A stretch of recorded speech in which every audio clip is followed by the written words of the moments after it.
Hey guys, what's up?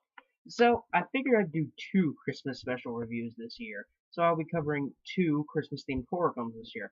Part 1 will go up now, since I'm starting winter break, and part 2 will come out on Christmas Day. But, we're not talking about Christmas's movie, we're talking about tonight's movie, which is a slasher horror film from 1984. And this movie is actually directed by the producer of the classic slasher 80s slasher film Pieces, and he also starred as the killer in Pieces. And this movie is directed by him. I don't know if that's good or bad. So let's give it a watch. Tonight's movie is Don't Open Till Christmas.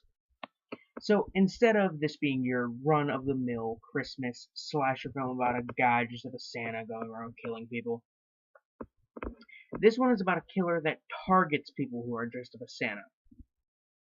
That sounds interesting. Let's give it a watch, shall we?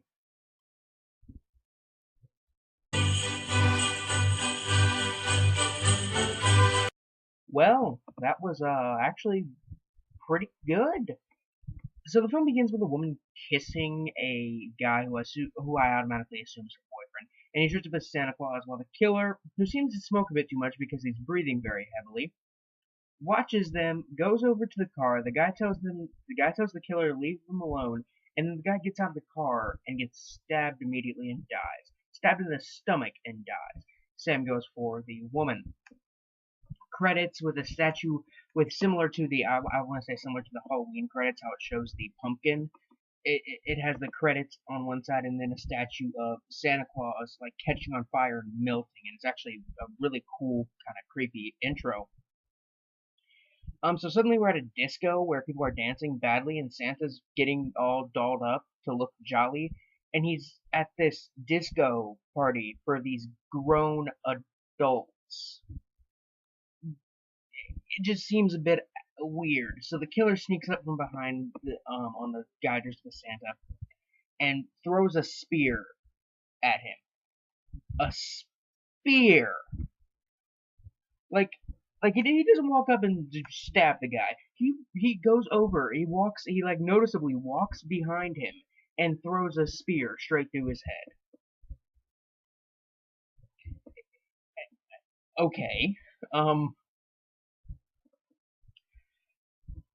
So suddenly we get to the Scotland Yard, and oh yeah, I forgot to mention this film is also British. It's British.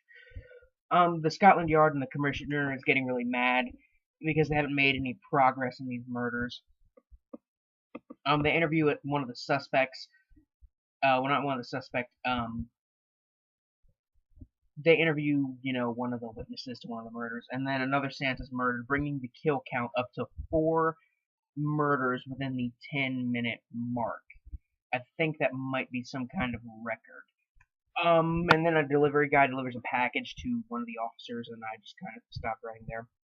So, with 3 shopping days left before Christmas, can Scotland Yard stop this madman? This movie is a good combination of mystery and horror. The film does leave a bit to be desired, especially when it comes to its acting and characters and writing, but it's all pretty decent, and it doesn't completely fall to pieces. It's not completely horrible. The writing's passable. The lighting is probably the worst aspect of this film because it's one of those independent, or not independent, but low budget films where it seems like they didn't know how to use a light in scenes that they're filming outside at night. Yet, in scenes that are inside or in a dark place inside, you can see just fine, as if they know how to use lights. The gore effects are pretty decent. There's nothing too spectacular here. The kills are kind of cool and creative. I'll give them that.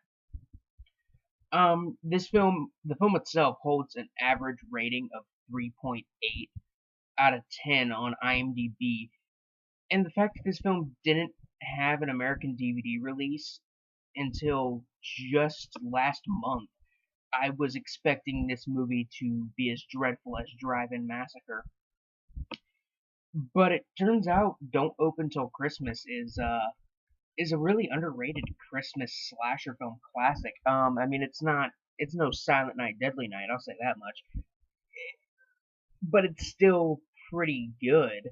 Um, it's got the right amount of like cheese and gore and odd kind of B movie antics to make it just right. Like there's a scene in the movie which probably is my favorite scene when this guy dressed up as Santa walks out of a bar and he's extremely drunk, and these all these teenagers, like these British teenagers that are really into punk rock and they got really crazy colorful hair and shit, and they're like, hey, let's go steal his bike, and they steal a drunk Santa Claus's bike.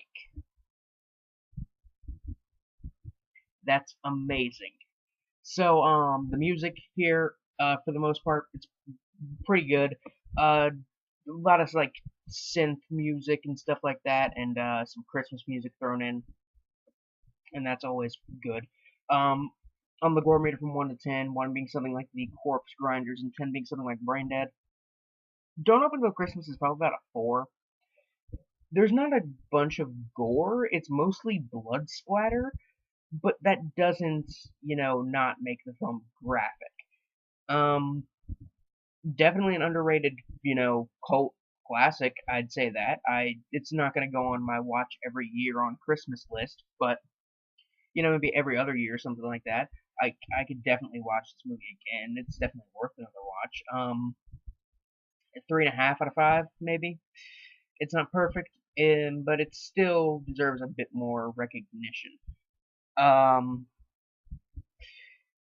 Anyway, guys, the links to the Facebook page, Tumblr, Twitter, all that are in the description below, along with Rotten Cotton t-shirts. They provide me with my horror film t-shirts and exploitation film t-shirts. I got this Battle Royale t-shirt from them, and they're pretty awesome. I suggest you guys check them out. And, but anyway, guys, I'm Biscuit Boob 69, signing off. You guys have a happy holidays, and I will see you guys in the next Christmas review. Peace.